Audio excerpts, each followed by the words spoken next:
Ladies and gentlemen, welcome back to another... My God!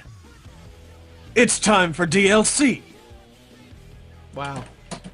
That was so epic, I don't know what to do now. That's a way to start an episode. That's a perfect way to start an episode. Yep. Ladies and gents, welcome to another episode of DLC. My name is Gerard Khalil, I'm the completionist, and as always, I'm so glad to have you back, Greg. We got the mediocreist, Greg Wilmot, back in action. That's right. I was gone, but now I'm not gone. You're here. So I'm here. You're here, and you're back. It's good to have you back. Yes. Our chat moderator, as always, at least for 3 out of the 4 times we've done this now, we got Soa. Say hi, Soa. Hey, guys. Poor Soa's been stripped of his moderation tools in the Twitch chat because it's just been misbehaving. QQ. All the QQs. All of them. It's okay. It's okay. Hopefully Twitch will figure it out. Twitch will figure it out.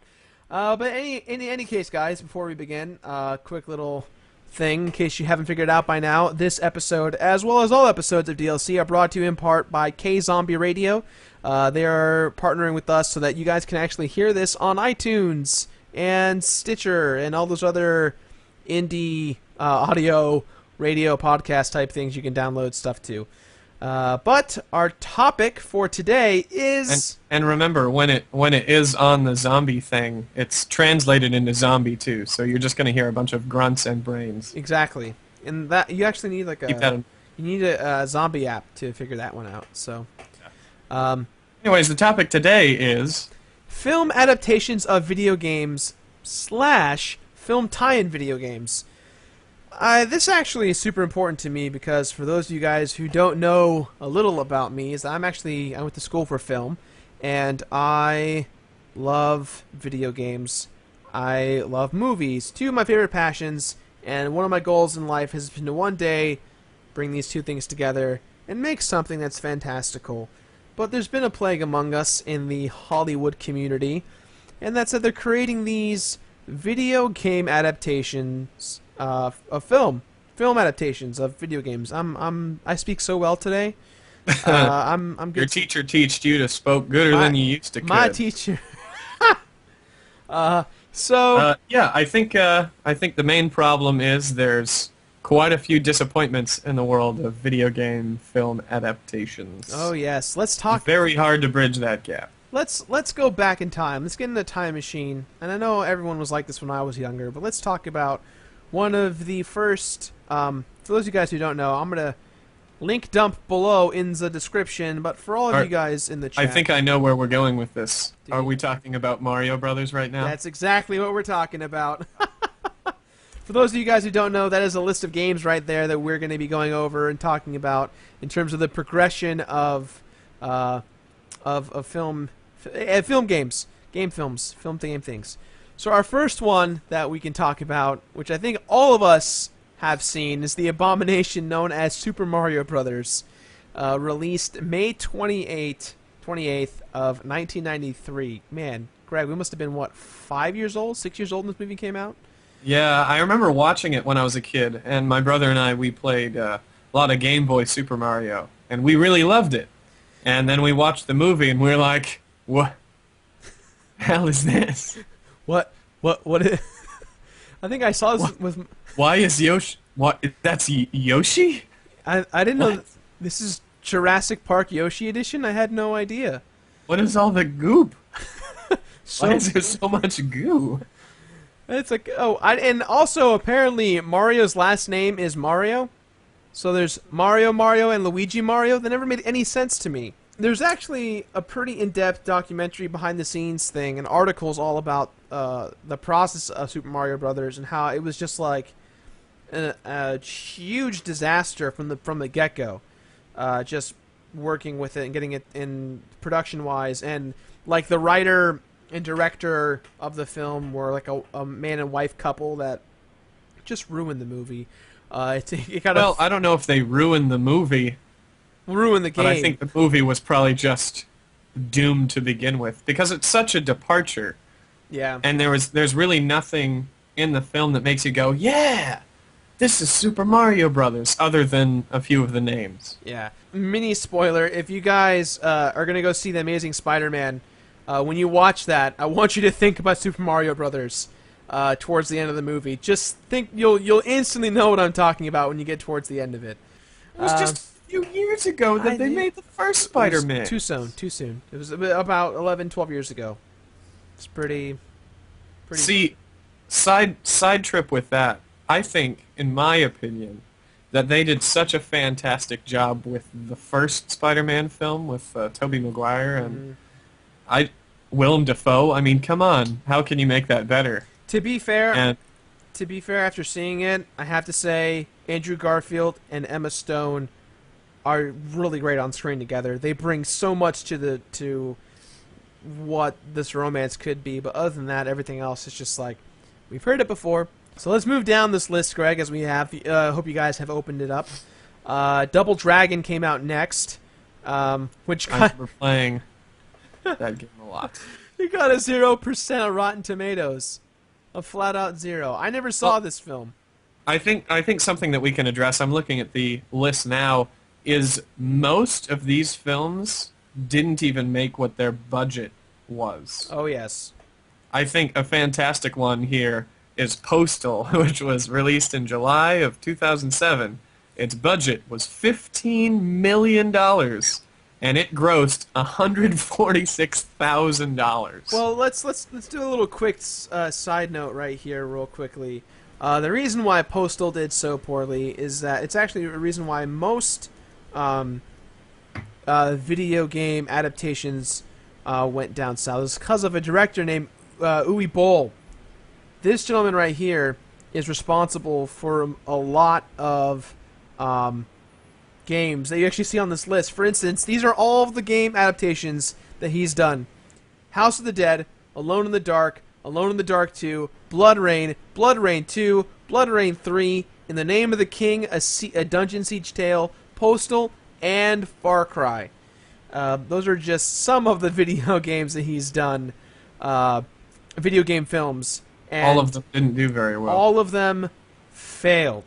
Just awful. He's like, everyone doesn't like this guy. Poor guy. He just gotta stop making bad movies. But one thing that you kind of one of the interesting things on this list is as it goes down, the budgets get bigger. So they're assuming that, Hollywood's assuming, if we throw a big budget at this movie, bigger than the ones before it, that we're going to generate more cash from it.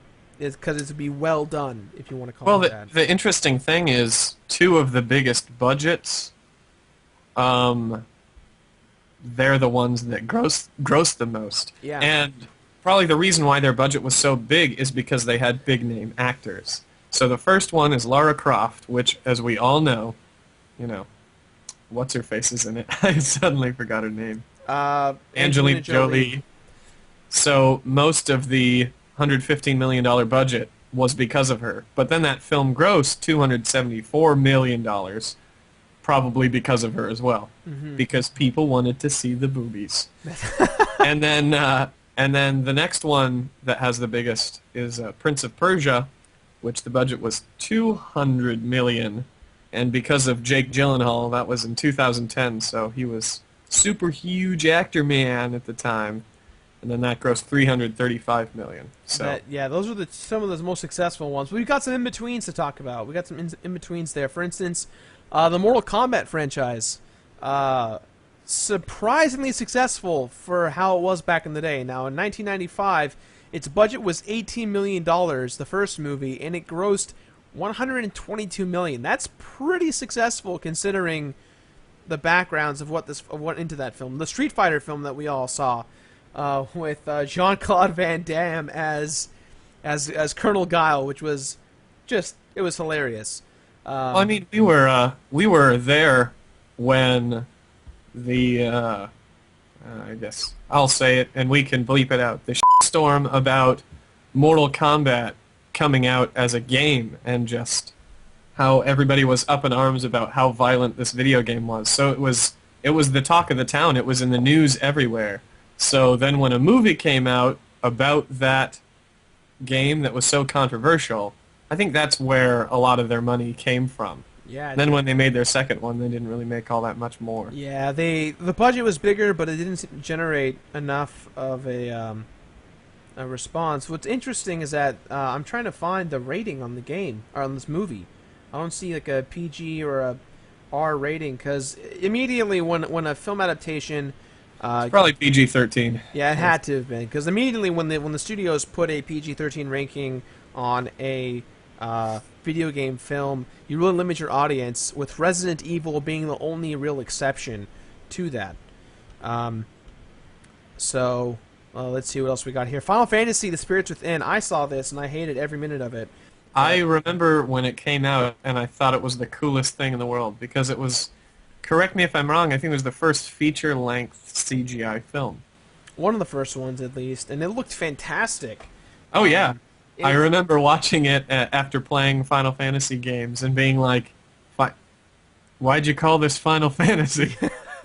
The plot had. I mean, the weird thing is that it had like weird alludes, like to, Final Fantasies. Like there were some reoccurring names and characters that kind of were right there, but it didn't really.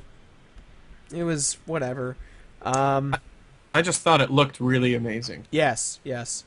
For when that came out, let's see, when did that come out? In 2001. 2001. Well, I mean, at that point we've had some Pixar stuff, so it wasn't. It was the first kind of non-Pixar CG kind of thing that did well. Video game kind of thing. Yeah. And then of course we have one of the big things that were responsible for why these came back and around was the first Resident Evil movie. Now, as a kid, I loved Resident Evil, the first film. I thought it was scary. I thought it had a lot of action in it, and I loved a lot of the subtleties they put in it with the mansion and the hive and all that stuff. But my biggest problem is that at one point, my biggest problem is they brought in Alice, this completely original character who had nothing to do with any of the Resident Evil franchise at this point, and But it worked. It worked surprisingly well. That was what was weird. And then they made the second and third and fourth, and now the fifth one's coming out in October of this year, September of this year, and it's bizarre because as they further the story of Alice and what she's doing, they're starting to integrate more and more of the video games within it. But while they're integrating it, they're also straying away from the video games. So they're branching off almost new and original storylines that don't need to exist, but they also want to create fan service by bringing in characters like Leon and Chris and Claire and Ada's in this new one too. It's kind of this weird, and Wesker. It's kind of this weird pendulum shift as to what really qualifies as good fan service when it comes to video game films. To be honest, I've only seen the first one, so. That That's first as far as I got. that first one and the second one are the closest you're going to get to an actual plot line in the video games. They get the third and fourth ones just stray so far out of order that it's just like it's not the same movie anymore, same game, let alone. Now they just want to make money. And look at these numbers here. Resident Evil, the first one, with a budget of $33 million, made $102 million. And when it came back to Resident Evil Apocalypse, $45 million, generated $129 million. Like, in my opinion, these films are god-awful, but again, Sony spent... And then Extinction costed $45 million, made $147 million. And then the new one that came out 2 years ago, what was it? Was that the new one? Costed $60,000, and it made almost $60 million, and it made almost $300 million. Yeah, it's like the better the film, the better the worse the story, the better the film. Is that what I'm getting at this point? Especially when it comes to Resident Evil, because it's quite sad. There is one game franchise that I actually enjoyed the movie, but everyone hated it because of what it was Doom. Everyone hated Doom the movie. I didn't see that one with Dwayne The Rock Johnson. I thought it was Osama bin Diesel. No. It was Dwayne The Rock Johnson. I know you guys know that I like The Rock, but... They're the same guy. Same guy. I have to say, there's a great FPS sequence in there that was really reminiscent of the Doom franchise. That was like the best part of the movie. Everything else just was like, brr. They based it off of Doom 3, so it kind of had that Doom 3 feel. So Doom actually lost money. It did. It almost Costed $60 million to make, and it only made 55 So million. yeah, 20% Rotten Tomatoes. Um, pretty bad.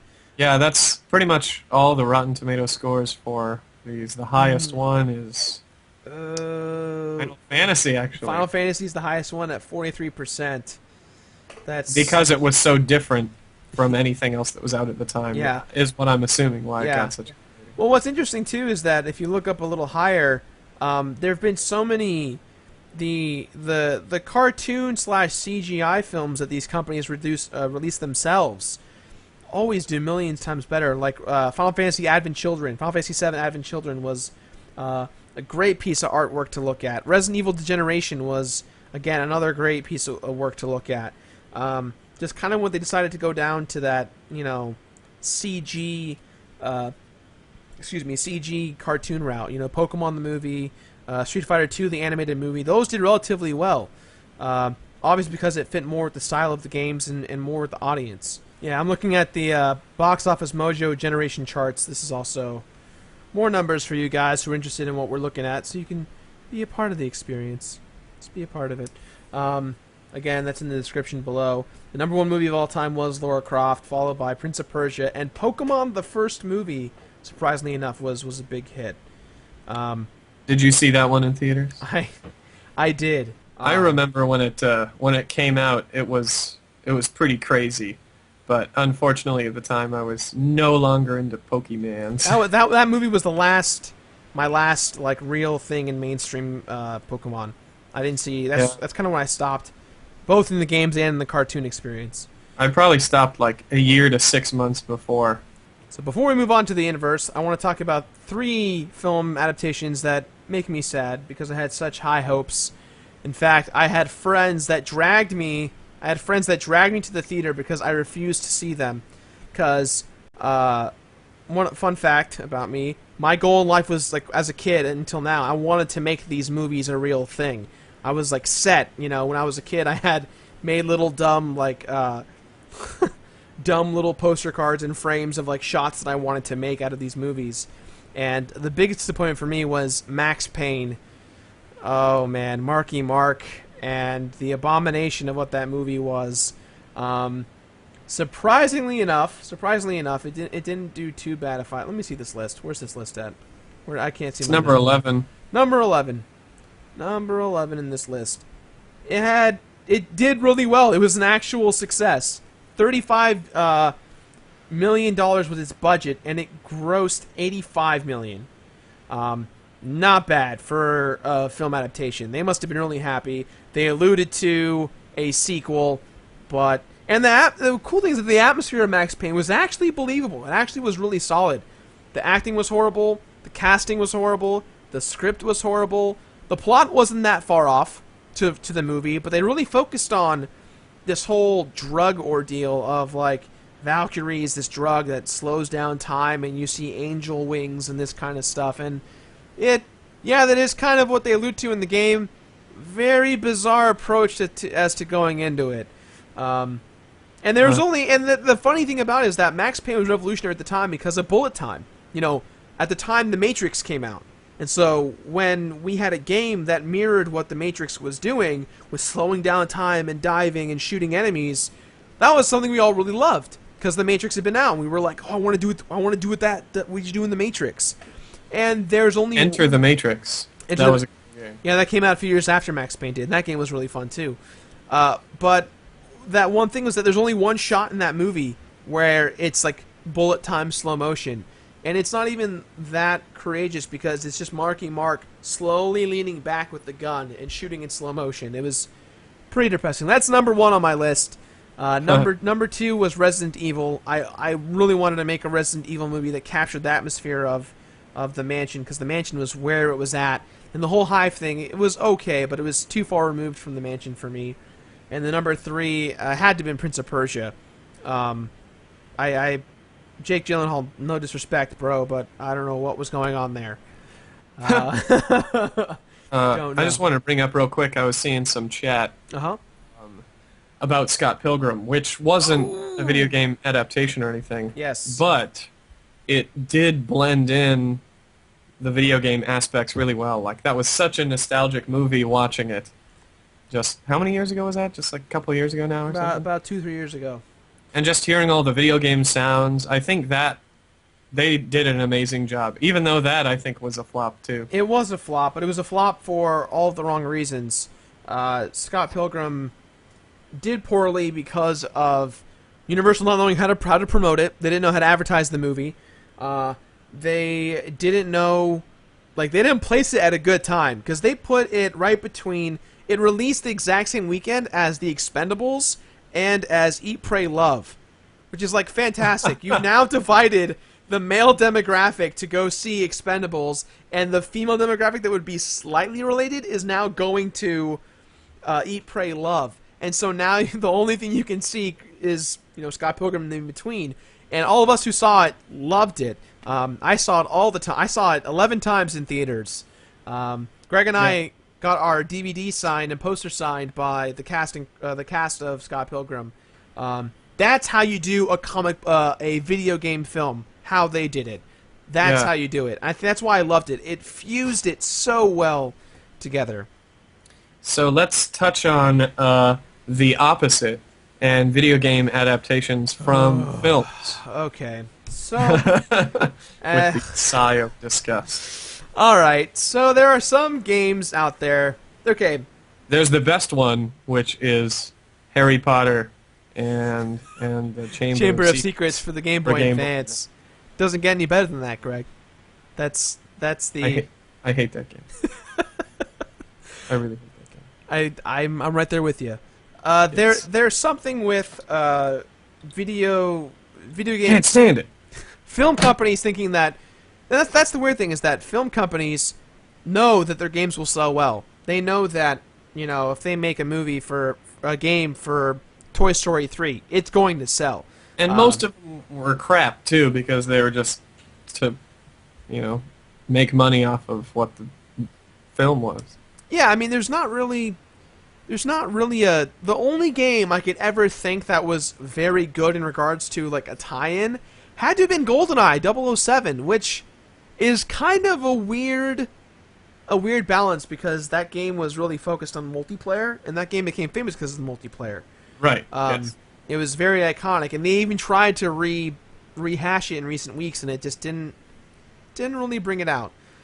Spider-Man 2 is also another good one, where they got that open world kind of GTA feel mixed in with Spider-Man. But other than that, most of these video game tie-ins are really bad, and it's kind of depressing that they do that. It's I cry for these game companies because they release these games. The sad thing is that they do well. It's because there's so many kids who are like, Mom, Dad, I want that game. I want that game. I want that game.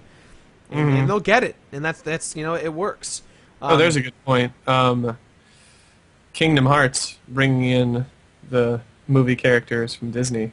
Kingdom Hearts is interesting because it's a new storyline, brand new storyline, but it brings in all these great elements that we all grew up with.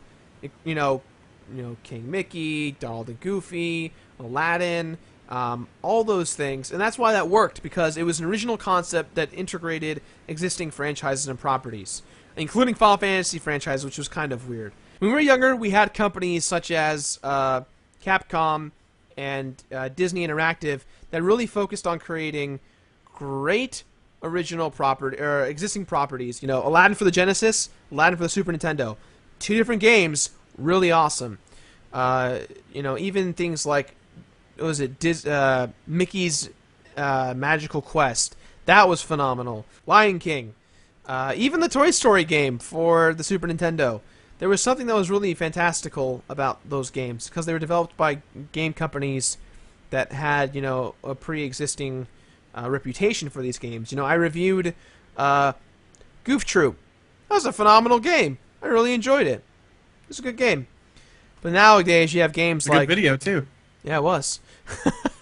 But nowadays you have things integrated such as Thor and Iron Man 2, and all these, Brave. No good. No, just why waste our time? Why waste our money? We as the older demographic are not going to fall for that. Maybe that's the point, is that they're not aiming for us, they're aiming for the smaller kids. Maybe. Well, I think It's like what we were talking about with handheld games and apps. They're just trying to make a quick buck.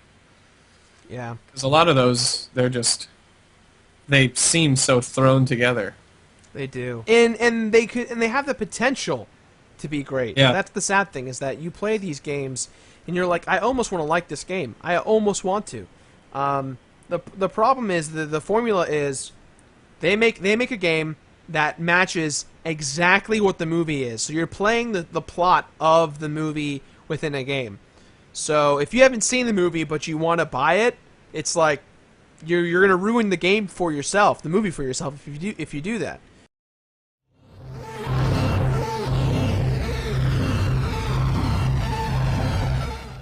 Before our commercial break, we were talking. My God!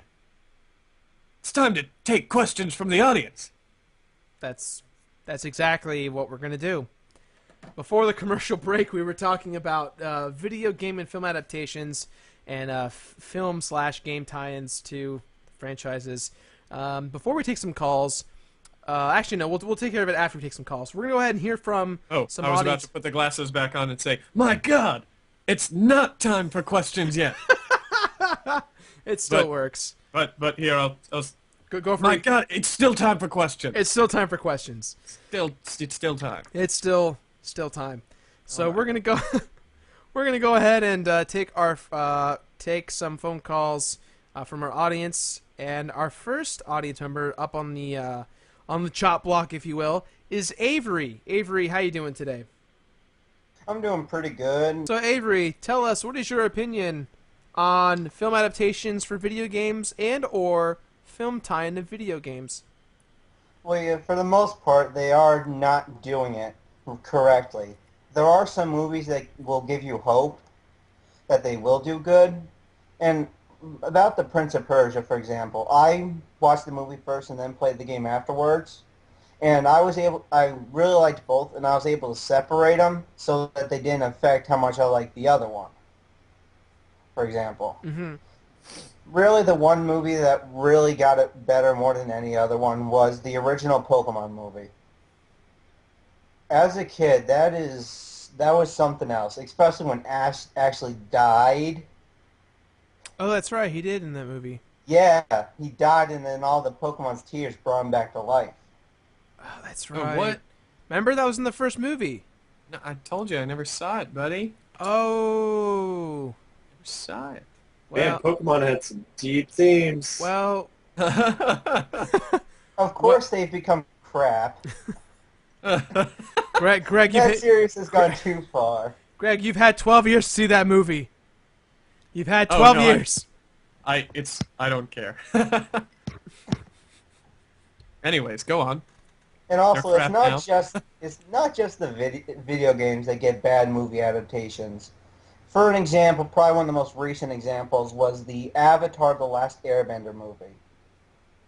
It's like the series itself was so amazing, but the movie just made you want to stab yourself. Just, Well, it's M. Night Shyamalama Ding Dong. God, I saw The Happening, and I wanted my money back so bad. But that is a 14-hour conversation for another day. So, anything else before we take the next caller? One word. Bears! you got me. Well said. Well said. Well said. Well said. Avery, thank you for calling today. Thanks for Thank calling. you. All right, moving up down our list of callers is Karen. Wait, did you say moving up down our list? Moving up down. Damn it, Greg. Moving up down our list. Moving on up down our list. Gotta moving it up. Our next caller is Carrie Ann. Carrie Ann, how are you doing today? I'm fine. How are you guys? We're doing Doing fantastic. Your accent is awesome. Thank you. Yeah, how'd you learn to do that one? Did you study for a long time? Just years of living in Scotland. Oh, okay. If That'll do it, huh? I go to Scotland, will I learn that accent? Is that You probably will, actually. Be there for A lot of my relatives that live down south pick it up really quickly. Oh, Buying my Oh. plane ticket now. I know, right? But you can stay here. It's like we're hanging out with Turbo Drive Live right now. Your lady Turbo Drive Live. Brilliant. That's My new awesome. username. So, Carrie Ann, tell us about your experience with film adaptations of video games and also tie-in games for movies. What is your opinion on it? Well, as you've been saying, a lot of them are downright awful. Like in the case of like the Mario Brothers movie, when I first seen that, like yourselves, I was like, "This isn't Mario. What are you doing? Yeah. You've ruined my favourite game of all time." But in a weird way, it actually became one of my guilty pleasures. I Yeah. would just sit and watch it and riff it constantly. Yeah, well, that's like I would watch it to try and figure out what was going on. Yeah, yeah. Like, how could they do this? Exactly. Another one that I find a guilty pleasure is actually an Uwe Boll movie, House of the Dead. It's so wrong in so many ways, but just my favourite parts in it are just the scenes where it's like they're walking down the corridors and they're shooting the zombies as they pop out of them. And I love the fact that Doom did that as well. So when I seen that, I was like, ah, brilliant! So, it just So it felt like the video game, essentially. pretty much, yeah. You, your accent, I have to say it, it's been in the back of my mind. Your accent just reminds me of the movie Brave. All right. Yeah, well, obviously because I've not the seen main it. character's from Yeah. Scotland, so that works. Yeah. Well, one of my I favourite like- comedians, Billy Connolly's in it, so I can't wait to see it. Wait, you're one I of your like how it's like, yeah, call in and we'll talk to you about the topic of the thing. Hey, your accent. Yes. Oh, that's great about your opinions, but Showstopper. you have an accent. I don't know if you notice this. Yes. I can notice it. Well, what do you think about the tie-ins? Like, you have, are your boys old enough to play games yet? Well, they're about 20 months old, and my son Sam actually got his first trophy a couple of days ago. I know, it's kind of mad. We bought Cars 2 game for him, which actually isn't that bad. I was quite surprised how good it was, but he discovered the jump button, and he started jumping, and he pressed it so many times that it actually came up with a trophy for jumping a number of times. So, I was quite proud of him that day. You have a Wii gamer on your hand. Definitely. That's awesome. Well, so I guess there's the video game from a movie, the adaptation, and hey, at least somebody's having fun with it. So I guess Exactly. that's good. You got a trophy. There you go. Yeah. One of my favourites that I've played throughout the entire series was Harry Potter. Harry Potter. I know you don't like it, I know. But actually, I don't know what it was about it. It was just, I think because you were going through the films but also could do your own thing as well. It was the whole open world. That So are you gonna get the Wonder Book then? I am actually. You are. Okay. Yeah, Well, again, for my boys. For my there you boys. go. So, because I think they'll enjoy it. But in the case of the Harry Potter ones, what failed for me was the last two games, because they turned them into first-person shooters. Oh, really? It was the worst thing they'd ever done. At first, when I played them, I thought, oh, they've changed developer or something like that, but I checked and they hadn't. And So it's it like- made me so angry.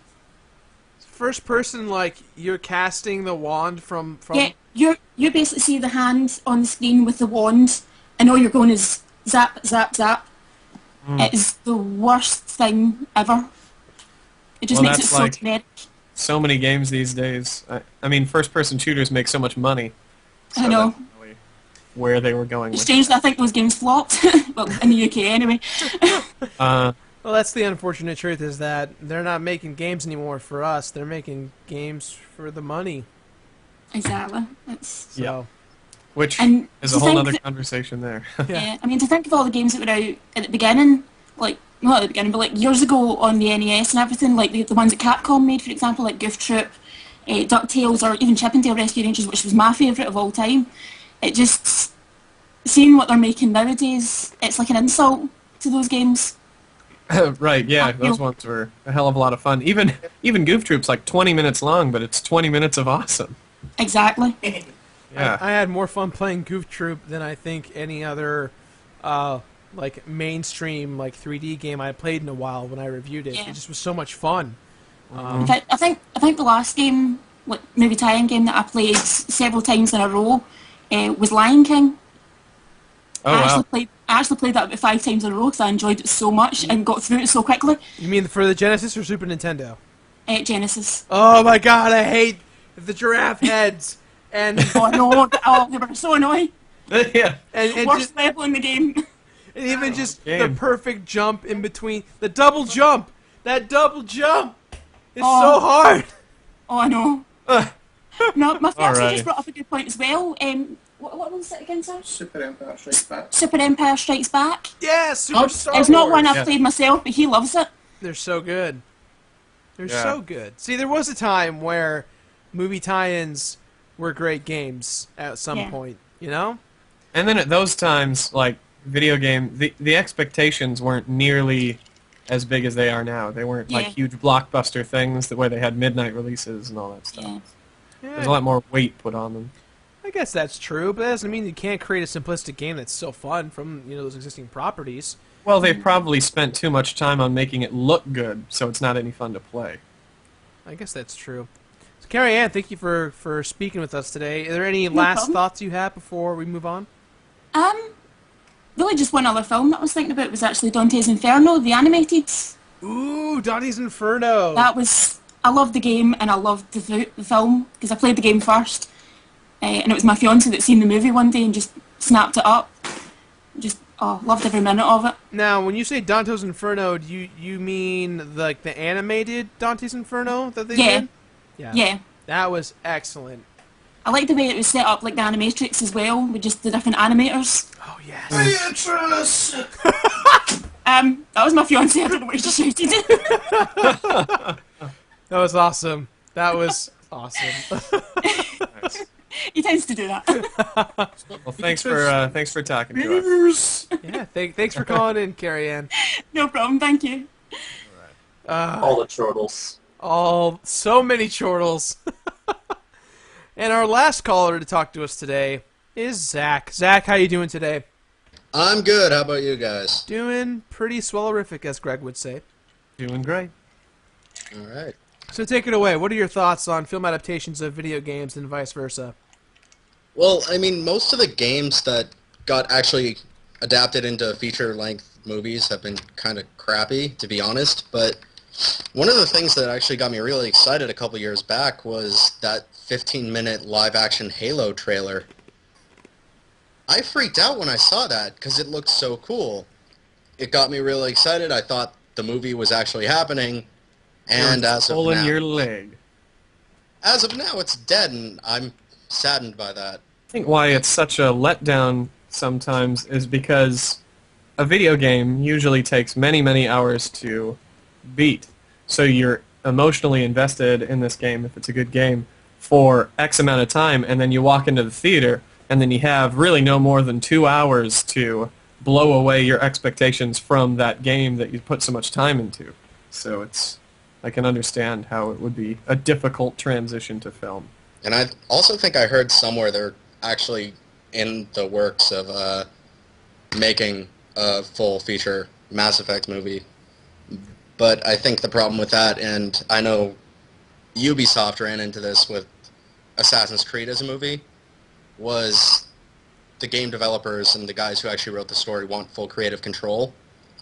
And the companies, I think it was Sony for one of them, weren't willing to give them full creative control because it would cost a bit more money. That's a shame. That's a shame. BioWare's not doing that with this movie. They're actually working very close with the movie producers and Oh, directors. they are?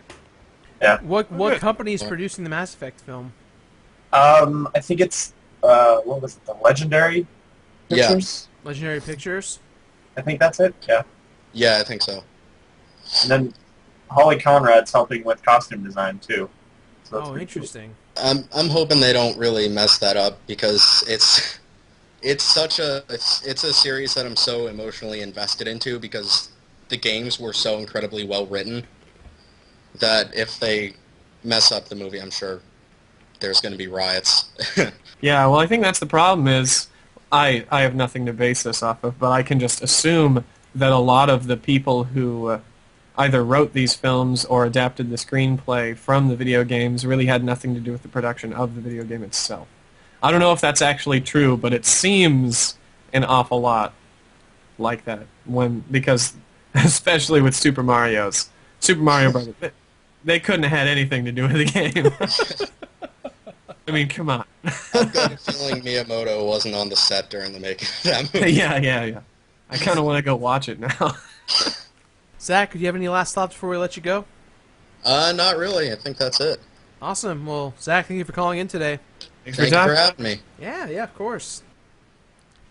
Now, before we go, Greg, there was one thing I want to talk about, and that was the possibility of the future. Wait, hang on a sec. Hang on. Oh.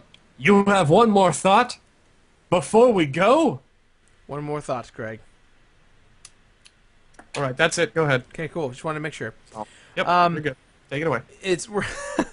My thought was we're going to talk about real quickly the future of what is ahead for these films that are going to be coming out. We've heard rumors of a Halo film for the longest time, and we've heard rumors of a BioShock film. Assassin's Creed now has been brought up. Obviously, we talked about The Legend of Zelda, that whole hoax. Oh, that's right. Led everybody on. Yeah, Shadow of the Colossus is now possibly being made into a film with the director of Chronicle being involved with that. So the film. So we'll finally find out if it is a girl or a boy. We will finally find out. Maybe. Maybe. Is it possible to make a film and have it a great meshing of what we as gamers love into a median-like film? Is it possible? We still haven't seen that one film that will... ThatOneFilm.com? That one... Wait a minute. You tricked me. Yeah, I think it can happen because the video game industry has just grown so much and people are going to learn from these past mistakes. I mean, it's such a short time frame because, what was it, Super Mario Brothers was released in 1993. Mm-hmm. So we haven't even been at video game movies for 20 years yet. Yeah. You know, that's a short period of time to perfect film. Yeah. So I think it'll happen. That's my opinion.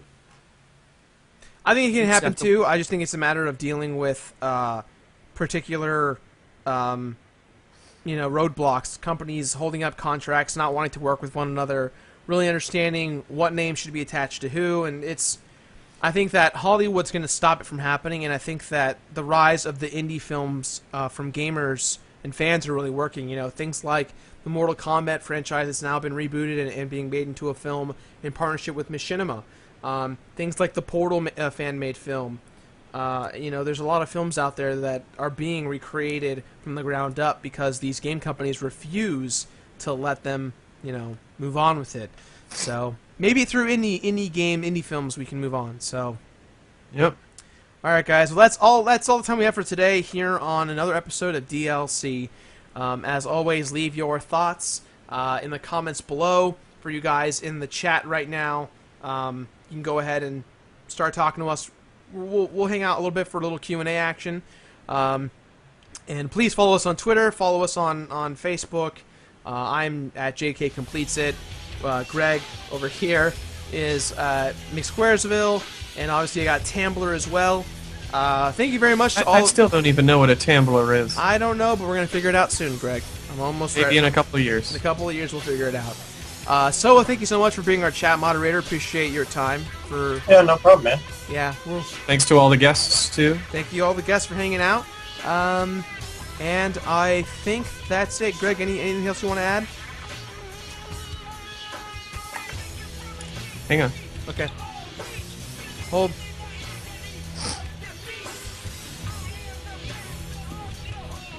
Bears! And now for something different, guys.